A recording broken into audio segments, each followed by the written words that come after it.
Steeler Nation! Welcome back to the Steeler Wade Show. My name's Jake Wade. And in a day or two, depending on when you get this, the Steelers rookie minicamp will be starting May 10th through the 12th.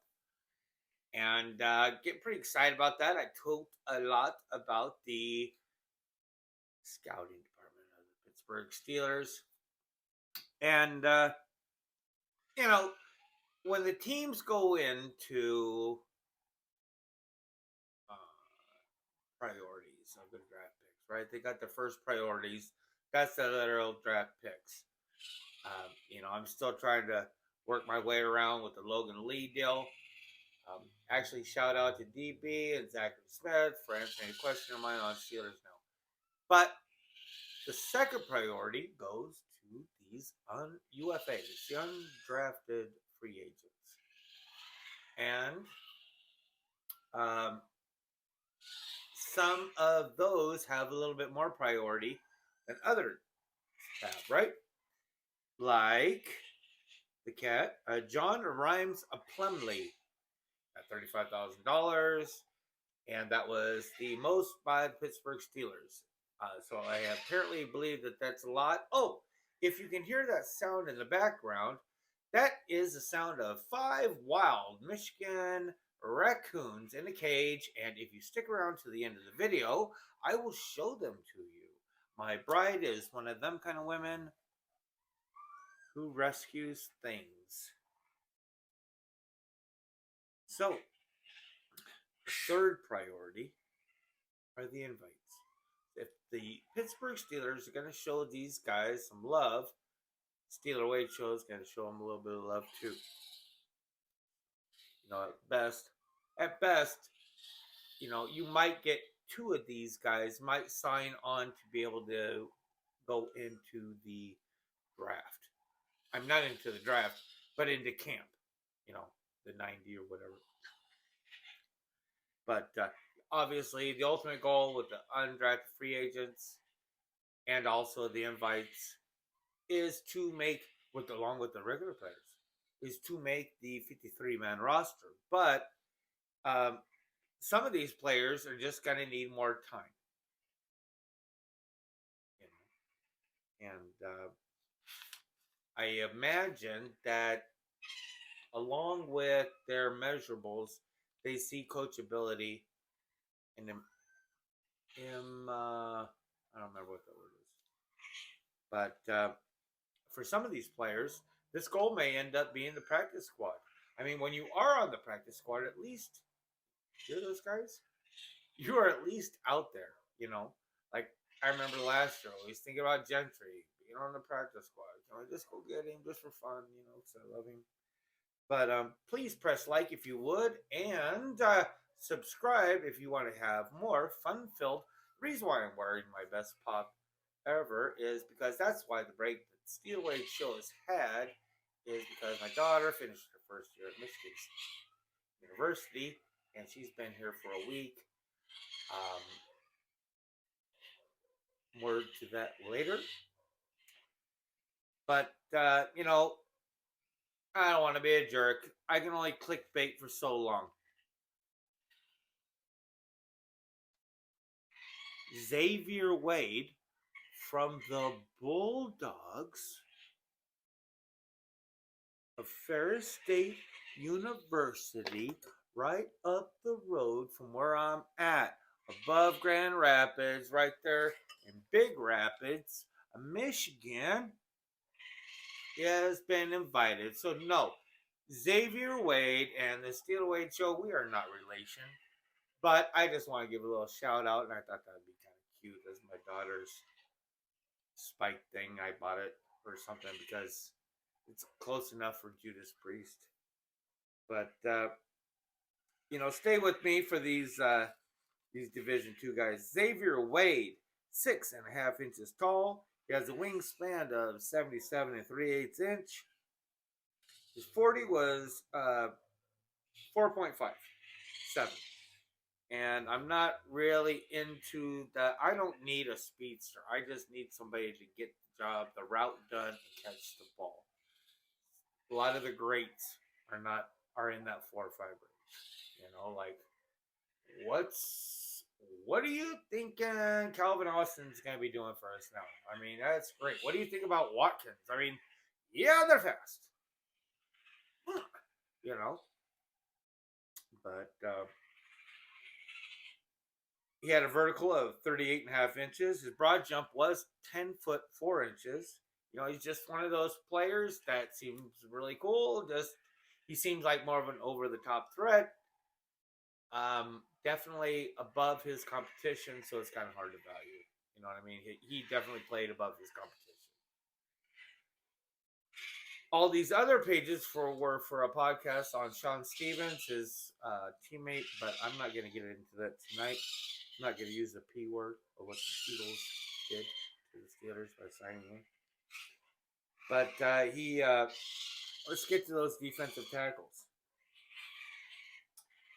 One from Sacramento State, Jeff Stanley. He went to high school right outside of San Francisco, the east side. He's 6'4", 285 pounds, and he led the team with 40 tackles with 4.5 sacks. Didn't see much on him, but he was the Big Sky Defensive Player of the Week because one of the games. Look, I've told you before, like Northern California men are different. All the colors, white, black, yellow, brown, blue, they're all harder. It's just a tough area. So Sacramento State, if you grew up in that area, don't be thinking, the Bay Area is just, it's hard to describe, but when you meet these guys, so I'm just saying, he ended up winning the Big Sky Defensive Player of the Week because in one game he had 5 tackles, including 3 of those were sacks in the win against Stanford. Can you imagine what that party must have been like? Sacramento State University beating Stanford. All that money.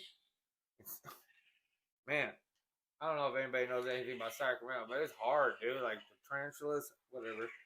But the one is one that I'm really interested in. His name is Johnny Hudson Jr. from Fresno State. In this podcast, I have told you about the Bulldogs. Not necessarily the team players, but the prison people. They are like their own race. The Bulldogs, I can only imagine what the people that cannot stay. I can only imagine what that atmosphere has to be like. Like I was, and I still am, a very pro David Prowlis guy, right? And he was signed, re-signed, and I hope he still continues going forward with the team. But this guy, he is just a big boy. Like, okay, I'm going to give you his numbers. He's only like 6 foot and 7/8 of an inch. So 6'1". He's 303 pounds, but he is the biggest 6 foot tall, 300-pound guy you have ever seen. Huge. And he gets in there. Like he looks like obviously they're playing a 4-3 or whatever, but he looks like a nose tackle playing tackle or the 3 or and it's pretty interesting, dude. He's pretty darn interesting. And that's the one thing, like 3 of the positions that I really believe that just can accept this whole practice squad or this whole like moving, I don't know, like this coachability type deal, the linebackers and the offensive defensive line. Those are 3 positions where I have no hurry to insert somebody. I'm just not. And to develop somebody, to get somebody that's raw and coachable, awesome, man. I'm looking forward to it. talked about Xavier Wade, another wide receiver that has received an invitation to come out from Southern Mississippi. Lateral Jones. He played, not too much to see. He played 3 years at a community college and Pearl River Community College, and he ran a 4.5. Now, for all those people that just love quarterbacks, there is a quarterback out there. Aeneas Dennis from the famous Benedict University. It's out in South Carolina. Watch different things on him. He's definitely way over his competition. Like when you would watch things, it looked like, okay, on the 42nd step, take a left and the ball will be there. I mean, it didn't look like, he's a very squirrely guy. And, it just seemed like he was just, I don't know. I wonder sometimes if they're almost like giving guys, I don't know what it is. The defensive back, this Bryce Sheppert, he's a safety out of Kent State, 5'9", a little undersized, 4.5 for the 40. Vertical is 40.5 inches. Before Kent State, though, he was at Notre Dame when he played for Notre Dame in the beginning, very top-ranked school.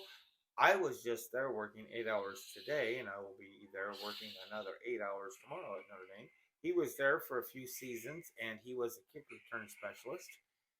And when he went over to Kent State, obviously he wanted more playing time besides just kick returning. He also kick returned with them.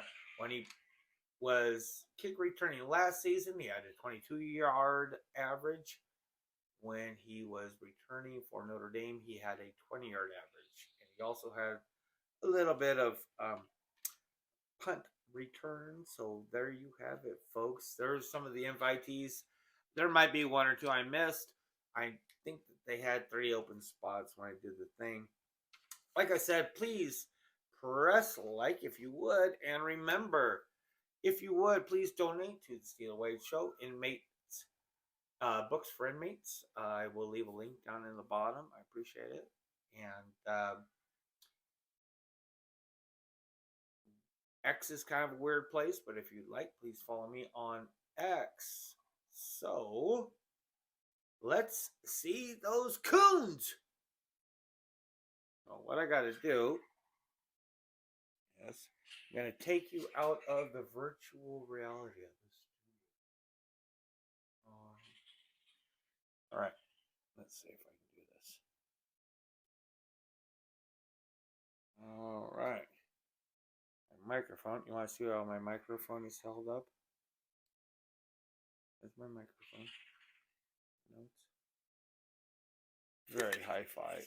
Let's take that over there. All right. So we're going to make our way over here. Now, I don't want anybody to be alarmed because you will see some Indiana Colts stuff here. This is from my bride's girlfriend, Samantha. She's a big old Colts fan. Always has. Man, I look bad when I'm close up. Well, I look bad when I'm far away. All right, folks. I'm going to put the little guy here. And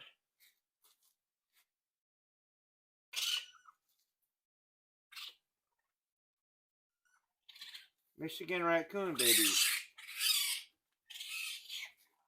There you go. And they are ready to eat.